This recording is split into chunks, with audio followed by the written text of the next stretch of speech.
Waalaikumsalam warahmatullahi wabarakatuh. Mari kita bersalawat terlebih dahulu. Allahumma sholli ala sayyidina Muhammad wa ala ali Muhammad. Dengan ibu siapa dan dari mana? Saya dengan hamba Allah di Bandung. Baik, ibu bisa langsung bertanya kepada Buya. Assalamualaikum warahmatullahi wabarakatuh, Buya. Waalaikumsalam warahmatullahi wabarakatuh. Semoga Buya selalu sehat dan dalam lindungan Allah Subhanahu wa taala. Apa saya langsung bertanya? Silakan. Ya. Jadi begini Buya, semenjak pandemi ini kan di YouTube banyak itu konten-konten ruqyah gitu, tapi ruqyahnya itu dengan cara-cara yang menurut saya itu bukan cara orang Islam begitu Buya. Nah, kebetulan suami itu dia ngefans gitu gandrung sama salah satu dari mereka yang ya itu dia itu meyakini bahwa ajarannya itu benar gitu. Dia nonton setiap hari, terus dia juga kadang-kadang datang juga ke tempatnya untuk ikut ini katanya istighosah begitu. Tapi saya sudah nanya gitu ke ruqyah syar'iyah, katanya itu kan bukan ajaran yang benar, katanya begitu. Jadi kan saya itu khawatir begitu Buya. Saya khawatir suami saya itu melakukan keharuman gitu dengan meyakini bahwa itu ajaran yang benar, terus dia datang gitu ke tempat orang itu katanya kan dukun begitu. Jadi saya ingatkan suami tapi dia setiap diingatkan tidak terima gitu. Padahal saya ngomong dengan lembut gitu, saya ingatkan pelan-pelan. Tapi dia begitu yakin gitu, begitu kuat gitu keyakinannya bahwa katanya itu orang benar, dia itu ustadz katanya bukan dukun, begitu Buya. Baik. Ada lagi? Cukup Ibu? Terputus? Cukup Buya. Baik, ruqyah itu ada. Innaha la ruqyah. Nabi pernah menyebut tentang seorang sahabat Nabi yang membaca surat Al-Fatihah untuk seorang kepala suku lalu jadi sembuh. Nabi menyifati yaitulah ruqyah. Membaca surat Al-Fatihah dengan harapan Allah berikan kesembuhan atau ayat-ayat Al-Quran. Sederhana seperti itu. Jadi ruqyah itu ada. Jadi sederhana sekali ruqyah, bacakan ayat-ayat Al-Quran, ayat-ayat syifa, ayat-ayat obat, dibacain.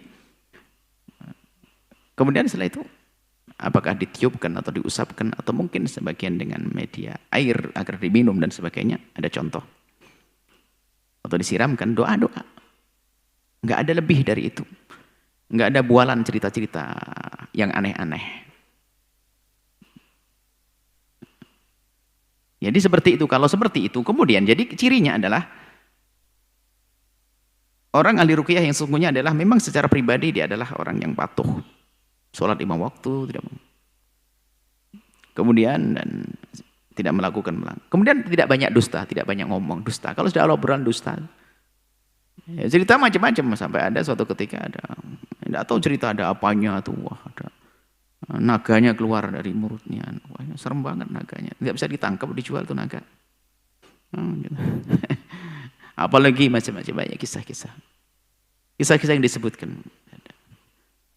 Kita tidak punya urusan dengan yang demikian itu. Ruqyah ada.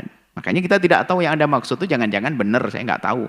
Jangan-jangan orang datang didoain setelah itu begini insya Allah. Ada sebagian orang ya karena ada kedekatan kepada Allah atau Allah beri kelebihan cukup baca Fatihah itu sembuh. Tapi giliran yang baca saya mungkin nggak sembuh-sembuh. Itu memang ada masalah kedekatan masing-masing dengan Allah dan Allah beri karunia. Doanya sama. Bisa saja beda antara orang dengan orang. Asalkan itu saja. Orangnya adalah ahli istiqomah sehingga itu bukan dukun. Kemudian sederhana. Tidak ada bualan. Kalau sudah ada tanda-tanda cerita bohong, maka begitulah memang kalau berurusan dengan dunia gaib, itu para dukun yang biasa bohong. 10 kisah benernya satu, lihat seolah-olah 10 semuanya jadi benar. Bohong. Begitulah kisahnya bagaimana mencuri berita, setan mencuri berita langit itu kan begitu, ramal-ramalan dan sebagainya. Nebaknya satu benar, seolah-olah benar semuanya. Padahal sepanjang dia nebak salah terus, hanya benar sekali saja yang benar disebut-sebut. Nah, apalagi termasuk ruqyah ini ya jangan dibawa-bawa dengan macam-macam. Wah, ini kamu di dalam dirimu ada begini, kamu diikuti oleh ini dan sebagainya. Yang ada dalam Al-Quran adalah masud jin. Mas itu adalah takthir, pengaruh jin. Apakah istilah masuk, tidak dibahas di situ. Apakah orang masuk jin, masuk dalam dirimu dan sebagainya, bukan. Apa yang terganggu? Waswas dalam Al-Quran, min syarril waswasil khannas, minal jinnati wan nas, waswas, digoda. Jadi bukan pembahasan masuk atau tidak masuk di sini. Bukan di dalam dirimu ada bermacam-macam. Kita tidak mengerti hal-hal yang semacam itu. Yang punya ini harus ada ilmunya dong, sampaikan. Yang jelas begini saja Ibu yang bertanya, Anda juga jangan buru-buru, jangan-jangan itu ruqyah yang benar, cuma datang, baca zikir, baca wirid, kemudian baca doa, ya selesai, nggak ada masalah. Yang jadi masalah ada bualan, nyerem kan, wah, di dalam dia harus gini, kamu harus berapa kali gini kan, wow. Ini bisa jadi keluar dari jalur itu. Saya tidak bisa menghukumi karena kami tidak tahu benar seperti apa. Cuman kami kasih rambu-rambu semacam ini, bahwasanya ruqyah itu ada, tapi akan menjadi benar kalau dimiliki oleh orang yang sidik, jujur dia. Tapi kalau dimiliki pembohong, Masya Allah, dia banyak bohongnya ceritanya. Ruqyah dusta. Wah, ruqyah macam-macam. Ruqyah sederhana sekali pada zaman Nabi dan dilakukan oleh para salaf, itu biasa. Ada datang pada orang minta doa, selesai, ya ruqyah. Ruqyah syariah itu. Selesai. Wallahu a'lam bissawab.